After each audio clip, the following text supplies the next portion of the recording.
রূপন্তী কোনো কিছু মিথ্যা বলেনি। আমার বাবা অফিসে চাকরি করত।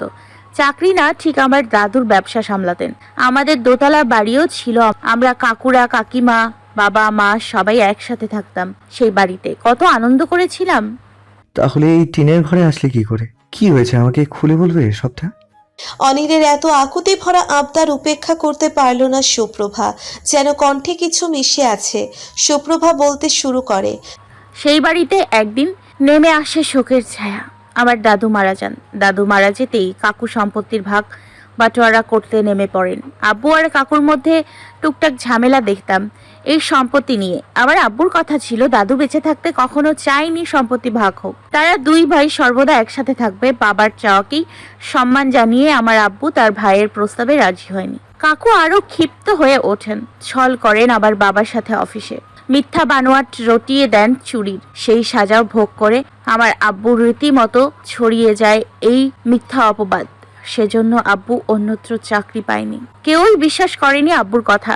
যেটুকু সম্বল ছিল সেটা দিয়ে এই বাড়িটুকু বানায়, আসবাবপত্র সমস্ত কিছু আনে, থাকতে শুরু করে এই ছোট্ট টিনের বাড়িতে। দুমূল্যের বাজারে এর থেকে ভালো ঘর আর তৈরি করতে পারেনি তখন আব্বু। চাকরি বাকরি বাদ দিয়ে কতদিন আর এমনি বাসায় থাকা যায়? সেজন্য আব্বু রিক্সা চালানো শুরু করে আমার 8 বছর বয়স থেকে। আমার আম্মুর কিন্তু এসব সম্পত্তি নিয়ে বিন্দুমাত্র আগ্রহ ছিল না। আব্বুর সাথে বেশ সুখে আছেন, আমিও সুখে আছি তাদের সাথে। সেই বড় দালানের বাড়িতে না থাকতে পারি, বাবা মার সাথে এই ছোট্ট টিনের ঘরেই বেশ ভালো আছি, হ্যাপি ফ্যামিলি।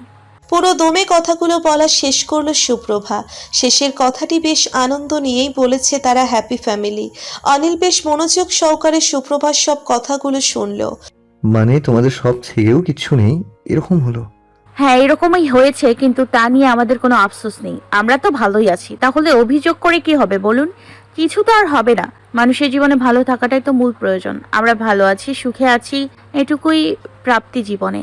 অনিল কিছু বলতে চাচ্ছিল, ঠিক তখনই মুঠোফোন বেজে ওঠে। অনিল ফোন রিসিভ করতেই চেহারায় বদল ঘটে। সুপ্রভা দাঁড়িয়ে দাঁড়িয়ে সবটুকু খেয়াল করে যাচ্ছে, কেমন ভীত দেখাচ্ছে অনিলকে। সুপ্রভার মনেও বেশ ভয় ঢুকে গেল। শোনো সুপ্রভা, আবার বাবা মাথা ঘুরে অজ্ঞান হয়ে পড়ে গেছে। বাড়ি থেকে কল আসলো, এক্ষুনি যেতে হবে আমাকে। অনিল আর এক মুহূর্তও সময় নষ্ট না করে চলে গেল সুপ্রভাদের বাড়ি থেকে। সুপ্রভা অনিলের যাবার পানে তাকিয়ে রইল কিছুক্ষণ। মনটা তার আনন্দে ভরে গেছে, যেন অনিলকে দেখতে পেয়ে বেশ ফুরফুরে লাগছে। অনিল যেই চেয়ারটাতে বসেছিল সেই চেয়ারটাতে বসলো সুপ্রভা। মিটিমিটি হাতে লাগলো নিজের আপন মনে। কিরে সুপ্রভা মা, মেহমানকে খেতে দিচ্ছিস তো? আমি হাত মুখ ধুয়ে আসছিলাম, তক্ষুনি তোর চাচা ডাক দিয়ে দুটো কথা বললাম ওনার সঙ্গে। বাবার ডাক শুনেই সুপ্রভা বসা থেকে উঠে দাঁড়ালো। না বাবা, উনি তো চলে গেছেন। ওনার বাসা থেকে জরুরি কল এসেছিল, ওনার বাবার শরীর খারাপ, সেজন্য চলে গেছেন। ও তাই বল, ছেলেটা খুব ভালো। জানিস তো মা, এই যুগে এরকম ভালো ছেলে দেখে আমি অবাক হয়েছি বটে। সুপ্রভা আবারও মিটিমিটি হাসলো তার বাবার কথাই কিছু না বলে। একটু পর নিচের রুমে গেল। বইয়ের ভাঁজ থেকে সেই বেলি ফুলের মালাটা বের করলো। নাকের কাছে ধরে সুঘ্রাণ নিতে লাগলো। মালাটা শুকিয়ে গেলেও একটু একটু ঘ্রাণ এখনো আসছে। আলতো করে বারবার ছুঁয়ে দিচ্ছে মালাটাকে। কারো ভালোবাসা মিশ্রিত আছে যে এতে। আবার একটু পরেই সযত্নে বেলি ফুলের মালাটাকে বইয়ের ভাঁজে রেখে দিল, যেন কেউ দেখতে না পায়। হয়তো ফুলগুলো একেবারে শুকিয়ে যাবে, কিন্তু ভালোবাসা তো শুকাবে না, সে তো অনুভব করার জিনিস। আম্মা, আব্বু ঠিক আছে তো? কোনো সমস্যা হয়নি তো আর? সুনেরা বেগম ছেলের মাথায় আদরের হাত বুলিয়ে দিয়ে মুচকি হাসলেন। অনিলের মাথায় চুলগুলো এলোমেলোভাবে টেনে দিয়ে বললেন, তোর বাবা ঠিক আছে খোকা, কিন্তু তুই যে এই হুটহাট কোথায় যে চলে যাস বুঝি না আমি। কোথায় থাকিস তুই এত বেলা? অনিল উত্তর দেবার আগেই শিকদার সাহেব নিজের রুম ছেড়ে ড্রয়িং রুমের দিকে হেঁটে আসলো। তোমার ছেলে তো পারে ওই মেয়েদের পিছু পিছু ঘুরতে। দেখো গিয়ে কোন মেয়ের পিছে পড়েছিল এতক্ষণ। বাবার কথা শুনে অনিল বেশ অসন্তুষ্ট হলো, সেটা প্রকাশ করলো না। তুমি সবসময় এরকম বলো বাবা, আমি কোনো মেয়ের পিছু ঘুরছিলাম না। হ্যাঁ, ওই রিক্সাওয়ালার মেয়ের পিছু পিছু কি আমি ঘুরি? ওই মেয়েকে তো আমি পরশুদিন সাবধান করে এসেছিলাম, তাও তোমার সঙ্গে কথা বলেছে আবার। বাবার কথা শুনে আচমকা চমকে উঠল অনিল। বুঝতে সময় নিল না সেদিন সুপ্রভা কেন অনিলের সঙ্গে কথা বলতে চায়নি। বাবা, তুমি সুপ্রভাকে কথা শুনিয়েছিলে? সেই জন্যই তো বলি ও আমার সাথে কথা কেন বলতে চায় না। যাক, বুঝেছে যখন ভালোই হয়েছে। শোনো অনিল, তুমি আমার একমাত্র বড় ছেলে, আমার পরে তো তুমিই আছো। তুমি যদি এভাবে হেলাফেলা করে চলাফেরা করো, এত বড় পুলিশ অফিসারের ছেলে হয়ে রিক্সাওয়ালার মেয়ের পিছু পিছু ঘুরো, ব্যাপারটা নিশ্চয়ই শোভনীয় দেখায় না। বাবা, কাউকে পেশা দিয়ে দেখতে হয় না, মানুষকে বিচার করা হয় তার ব্যবহার দিয়ে। সেই ব্যবহার ওদের আছে। তুমি এত বড় পুলিশ অফিসার ঠিকই, কিন্তু তোমার ব্যবহার কেমন জানি। এর চেয়ে ঢের গুণ ভালো ব্যবহার সুপ্রভার বাবার। অনিল জানে সে এখানে থাকলে এখন কথায় কথা বাড়বে, সেজন্য জবাব দিয়ে সঙ্গে সঙ্গে চলে গেল নিচের রুমে। অনিলের রুমটা বেশ বড়, সামনে বারান্দাও আছে। সেই বারান্দায় দাঁড়ালে সামনের ফুলের বাগান দেখা যায়। অনিল সেখানে কিছুক্ষণ দাঁড়ালো। স্নিগ্ধ বাতাস এসে অনিলের শরীর শীতল করে দিল। এতক্ষণ সুপ্রভাতের বাড়িতে ছিল, সুপ্রভার সামনে ছিল। অদ্ভুত ভালো লাগা কাজ করছিল। এখন আবারও মনে পড়ল সেই কথা। পকেট থেকে মুঠো ফোনটি বের করে কল লাগালো জুনায়েদকে। যা বলার বলে দিয়ে রুমে এসে কাটের মাঝখানেই অগোছালোভাবে শুয়ে পড়ল। একটা ঘুম দরকার, শান্তির ঘুম। কিন্তু সে ঘুম কি আদৌ আসবে? মনে রয়েছে ছটফটানি। স্কুল ড্রেস পরে মাথায় দুই বেনি করে হাতে একটা নিয়ে দাঁড়িয়ে আছে রূপন্তী, পাশেই জুনায়েদ। রূপন্তী অনেকক্ষণ হলো দাঁড়িয়ে আছে, কিন্তু জুনায়েদ কিছু বলছে না। এবার রূপন্তী ধৈর্যের বাঁধ ভেঙে গেল। এই ব্যাপার কি আপনার? আমাকে এভাবে দাঁড় করিয়ে রেখেছেন কেন? কিছু যদি বলতে হয় বলুন, না হলে আমি চললাম। তুমি যেও না, আমার তোমাকে দরকার আছে একটুখানি। রূপন্তীর সন্দিহান দৃষ্টিতে জুনায়েদের দিকে তাকালো। হাতে থাকা কলমটি কামড়াতে কামড়াতে জুনায়েদকে পর্যবেক্ষণ করতে লাগলো। এবার কি বলবেন নাকি হাঁটা ধরবো? জুনায়েদ আমতা আমতা করে বলল, হ্যাঁ, বলছি। বিয়ে ভাঙতে দিতে হবে, আর সেখানে তোমার সাহায্য লাগবে আমার। রূপন্তী অবাক দৃষ্টিতে তাকিয়ে থাকে জুনায়েদের দিকে। হাতে থাকা কলমটি মাটিতে পড়ে যায়। কোমরে হাত দিয়ে তীক্ষ্ণ দৃষ্টিতে জুনায়েদের দিকে তাকিয়ে বলে, আপনি আমার বিয়ে ভাঙতে দেবেন? আপনি কি করে জানলেন কাল পরশু আমাকে পাত্রপক্ষ দেখতে আসবে? বলুন বলুন। আরে তোমরা মেয়ে মানুষরা কি সবসময় এক লাইন বেশি বুঝো নাকি বলো তো? আমি বিয়ে ভাঙতি দেবার কথা বলেছি, সেটা সুপ্রভার। তোমার বিয়ে ঠিক হলো কি হলো না সেটা কি আদেও আমি জানি? অযথা কথা বাড়াচ্ছ। জুনায়েদের কথা শুনে রূপন্তী চুপ হলো। সে বোধহয় একটু বেশিই বলে ফেলেছে, কিন্তু তারই বা কি দোষ? তাকেও যে বাড়িতে পাত্রপক্ষ দেখতে আসবে পরশুদিন। পছন্দ হলে সেখানেই পাকা কথা, বিয়ে হবে। ছেলে সরকারি চাকুরিজীবী, বাবা যে এই পাত্র মোটেও হাতছাড়া করবে না। এদিকে রূপন্তীও মনে মনে চাইছে সুপ্রভার মতন এই বিয়েটা না হোক। দুই বান্ধবী একসাথে গ্যারা করে পড়েছে বলা যায়। দুঃখিত, আমি জানতাম না। আসলে আমাকেও দেখতে আসবে, পছন্দ হলে কিছুদিনের ভেতর বিয়ে। সেজন্য ভেবেছিলাম আপনি হয়তো আমার কথা বলছেন। আচ্ছা, তোমাদের বাবা মায়ের কি হয়েছে বলো তো? সবে তো এসএসসি দিবে, বয়স কতই দেখে এক্ষুনি তোমাদের বিয়ে দিতে চাইছে। আশ্চর্য তো। পাত্র ভালো পেলে কেউই হাতছাড়া করে। আমাকে বলুন তো একটু, সেক্ষেত্রে আমার বা সুপ্রভার পরিবারও ব্যতিক্রম না। ভালো পাত্র পেয়েছে সেজন্য বিয়ে দিতে চাইছে। ওনারা তো ভাবছেন সুপাত্রের কাছে বিয়ে দিলে আমরা সুখী থাকবো। আর যদি সুখে না থাকো তাহলে? জুনায়েদের এরকম কথা শোনার জন্য প্রস্তুত ছিল না রূপন্তী। মানে কি বলছেন? দেখো রূপন্তী, আমি আমার বন্ধুর মতন অত ঘুরিয়ে পেঁচিয়ে কথা বলতে পারি না। আমার তোমাকে বেশ ভালোই লাগে। ছটফটে চঞ্চল স্বভাবের মেয়ে, খানিকটা আমারই মতন। তোমার এত দ্রুত বিয়ে হয়ে যাবে মেনেই নিতে পারছি না। আপনার মানা আর না মানায় আমার কিছু আসবেও না, যাবেও না।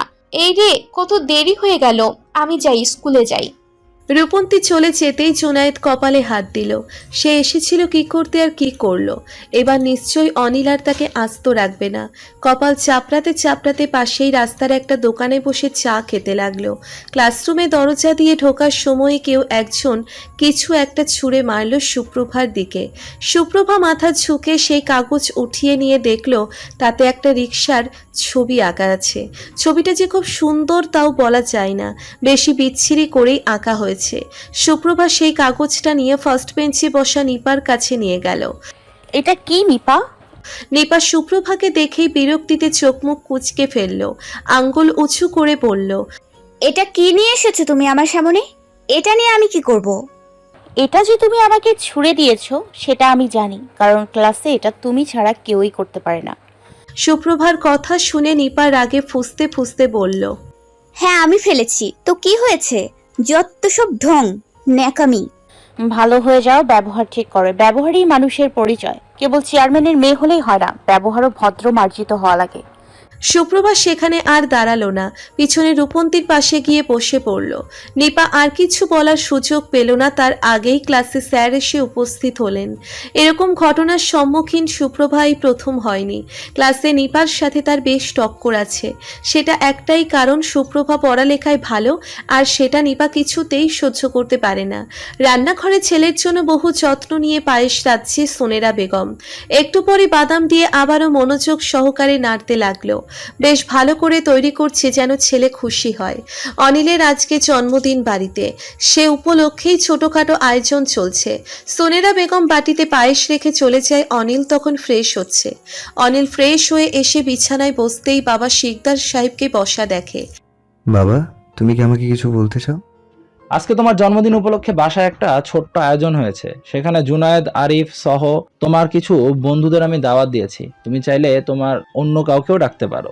বাবার কথা শুনে মুহূর্তের মধ্যে অনিলের ঠোঁটে মুচকি হাসি দেখা দেয়। তৎক্ষণাৎ বাবার হাত ধরে বলে ওঠে, সত্যি আমি যাদের চাইবো তাদের দাওয়াত দিতে পারবো তো বাবা? শিকদার সাহেব ছেলের কথা শুনে হাসি মুখে বলে উঠল, হ্যাঁ পারবে, তোমার জন্মদিন আজকে, আর আমি তোমাকে না করব না। অনিল, তুমি যাদের খুশি ডাকতে পারো, আমার আপত্তি নেই। আজকের দিনটা শুধুই তোমার, তুমি খুশি থাকো। অনিল খুশি মনে রুম থেকে বের হতে যাচ্ছিল, তখনই মায়ের ডাক শুনে থমকে দাঁড়ায়। পিছন ফিরে দেখে মা হাতে পায়েসের বাটি নিয়ে দাঁড়িয়ে আছে।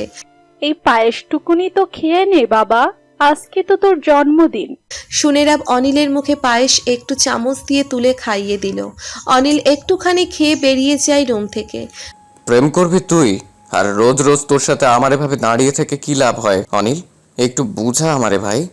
জুনায়েদের বিরক্তিকর কথা শুনে অনিল মুচকি হেসে বলল, সুপ্রভার সাথে যে রূপন্তীও থাকে, রূপন্তীকে যে আপনার ভালো লেগেছে সেই খবর তো আমি জানবো। যতই হোক আপনি আমার কলিজার বন্ধু বলে কথা। কথাটা বলেই অনিল হাসতে হাসতে জুনায়েদের পিঠে হাত দিয়ে গুঁতো দিতেই জুনায়েদ ভড়কে ওঠে। প্রেম রোগ তোর শুরু হয়েছে, আমার না। চুপ কর বলছি। তুই তর্ক করছিস আমার সাথে? তাহলে রূপন্তীর বাড়ির পাশে দাঁড়িয়ে থাকি কে ভাই? আচ্ছা যা, মেনে নিলাম তোর কথা। তাহলে যা, তুই এখানে এখনো দাঁড়িয়ে আছিস? বাড়িতে চলে যা, স্কুল ছুটি হবে, আমি তো দাঁড়িয়ে আছি সুপ্রভার জন্য। তুই দাঁড়িয়ে থাকবি কেন এই গরমের মধ্যে? চলে যা এক্ষুনি। আরে ভাই, রেগে যাচ্ছিস কেন? আচ্ছা আচ্ছা, এত রাখতে হয় না। তুই আমার বেস্ট ফ্রেন্ড, তুই আমার মনের কথা জানবি না তো কে জানবে বল? তাহলে বলছিস আমার ধারণাই ঠিক? নাও বলতে পারছি না আবার। সত্যি বলতে ওই মেয়েটাকে আমার ভালোই লাগে। এতদিন হয়ে গেল কোনো প্রেম প্রেম করিনি বলতে পারিস। এসবের ধার ধারিনি, কিন্তু তোর সঙ্গে মাঝে মধ্যে দাঁড়িয়ে থাকতে থাকতে ওই রূপন্তীকে মনে লাগে। যদিও ভালো লাগে, কিন্তু ভালোবাসা তো অনেক বড় শব্দ। ভালোবাসি কিনা সেটা জানি না ভাই। ভালোবাসা 4 অক্ষরের একটা শব্দ। ভালোবাসা বুঝে নিতে হয়, অনুভব করতে হয়। তুই রূপন্তীকে ভালোবাসিস কিনা এটা আমি হাজার বুঝলেও তুই বুঝবি না যদি না তোর মনে ওর জন্য ভালোবাসা না থাকে। সময় যাক, আস্তে আস্তে বুঝে ফেলবি। অনিলের কথা জুনায়েদ আর কিছু বলল না। পাশেই সুপ্রভা রাস্তা ধরে হেঁটে আসছিল। অনিল আর জুনায়েদ সুপ্রভার সামনে গিয়ে দাঁড়ায়। রাস্তায় হুট করে অনিলকে দেখে সুপ্রভার হাঁটা বন্ধ হয়ে যায়। মাথা তুলে অনিলের দিকে তাকিয়ে বলে, কিছু বলবেন? এভাবে রাস্তার সামনে এসে দাঁড়িয়েছেন, লোকে মন্দ বলবে। কিছু বললে বলুন, নইলে চলে যান। আজ আমার জন্মদিন সুপ্রভা। সুপ্রভা মাথা নিচু করে কথা বলছিল, অনিলের চোখের দিকে না তাকিয়ে। আজকে অনিলের বার্থডে শুনে চোখ তুলে তাকালো অনিলের দিকে। নীল রঙের শার্টে বেশ ভালোই লাগছে অনিলকে। শুভ জন্মদিন। আপনার জীবনের সব ইচ্ছে পূরণ হোক। ভালো থাকুন আপনি পরিবারের সকলকে নিয়ে। শুধু উইশ করলেই হবে সুপ্রভা? অনিলের কথা শুনে সুপ্রভা আর কিছু বলল না। অনিল এত বড় বাড়ির ছেলে, তার জন্মদিনে সুপ্রভা কি দিবে? তার কাছে দেবার মতো কিছুই নাই। বরং অনিলকে সে যাই উপহার দিবে সেটা যে খুব বেশি মূল্যবানও হবে না। রূপন্তী পুরো বিষয়টা আঁচ করতে পেরে বলল, আমার বান্ধবী ছোট মানুষ, সে আর কি উপহার দিবে আপনাকে?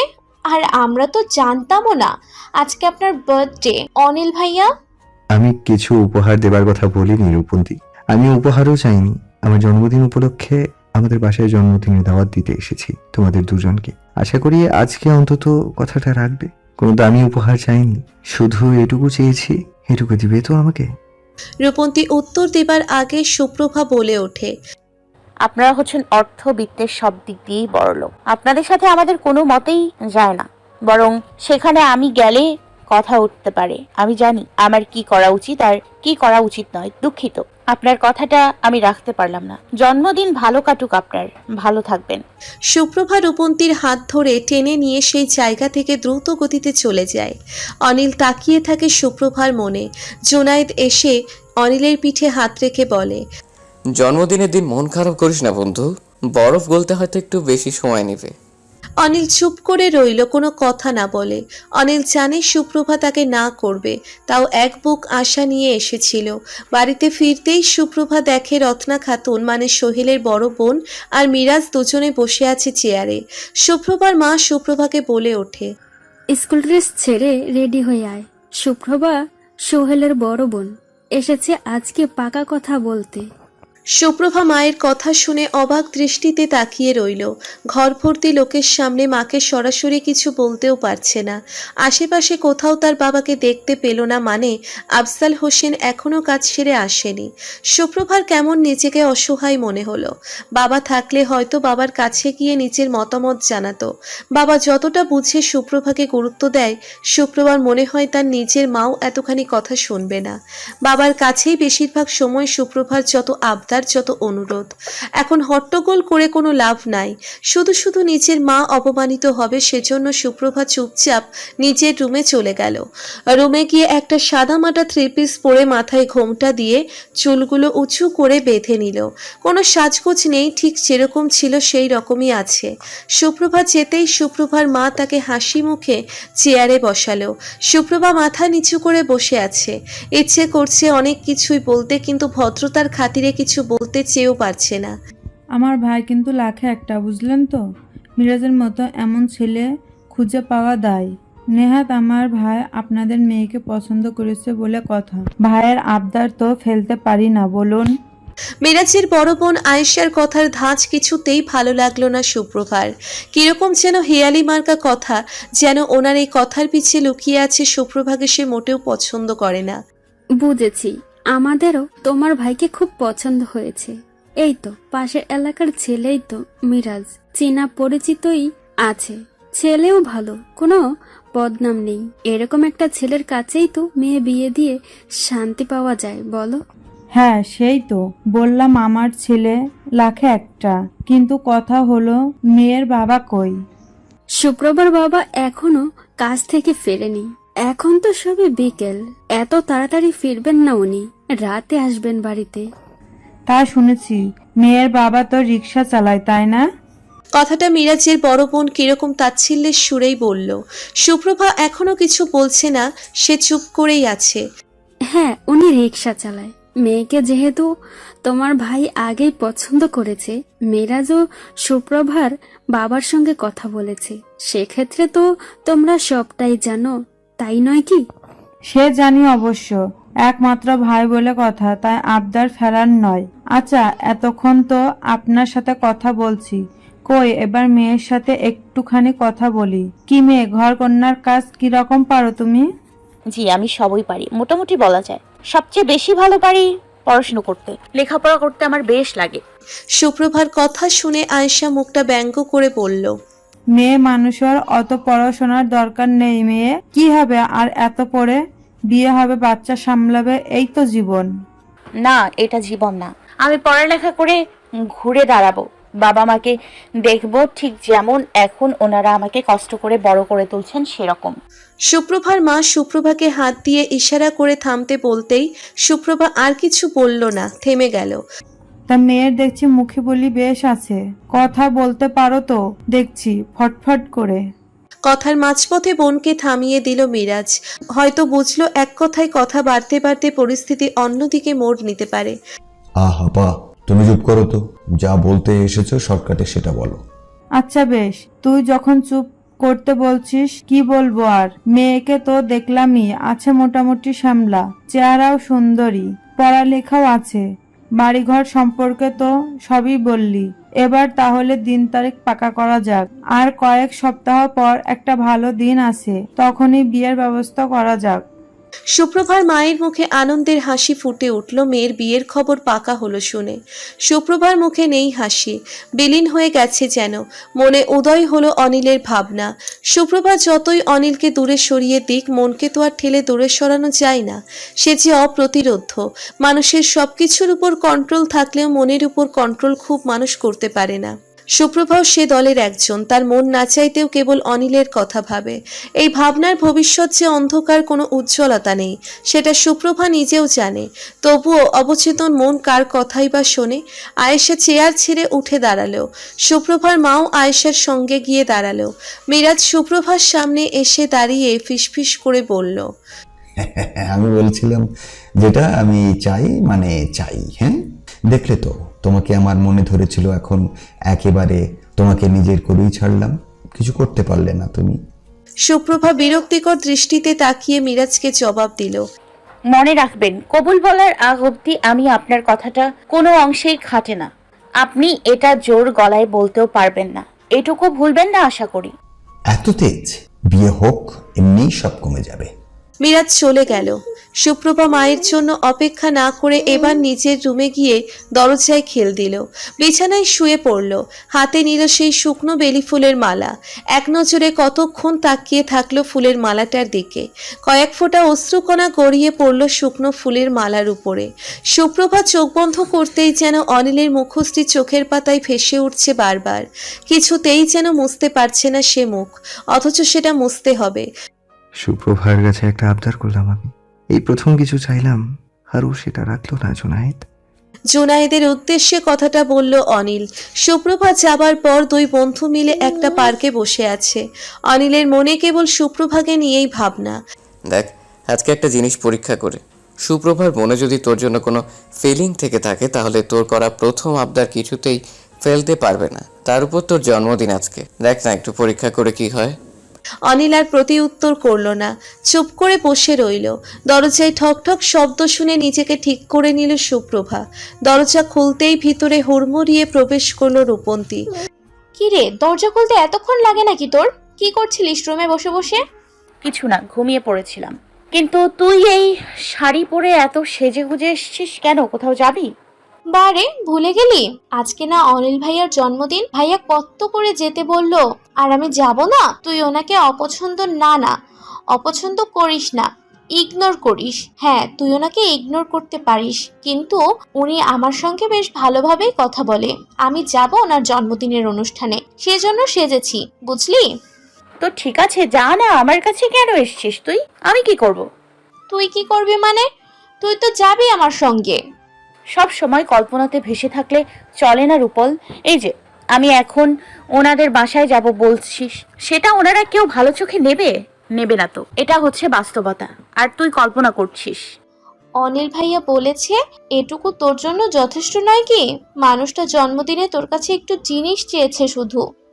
সুপ্রভা এবার কিছু বলল না। এই পরিস্থিতিতে তার নিজেও ইচ্ছে হচ্ছে অনিলকে একটিবার দেখুক। তাছাড়া জন্মদিনের দিন মানুষটা কিছু চেয়েছে সুপ্রভার থেকে, তাও প্রথমবার।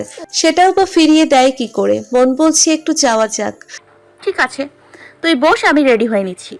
রূপন্তী একটু অপেক্ষা করতেই সুপ্রভা রেডি হয়ে আসলো। পরনে থ্রি পিসটা বদলে সাদা রঙের একটা থ্রি পিস পরে এসেছে। চুলগুলো বেনি করে সামনে এনে রেখেছে, মুঠো ভর্তি চুড়ি পরেছে, কানে ছোট্ট টপ পরেছে, বড় দুল পছন্দ নয়। সাদা রঙের ওড়নাটা দিয়ে মাথায় ঘোমটা দিয়ে ওড়নার এক পাশ ছেড়ে দিল। সাদার ভিতর ওড়নাতে কালো রঙের পাথর যেন ফুটে উঠেছে, সঙ্গে সুপ্রভার সৌন্দর্য দ্বিগুণ করে তুলেছে।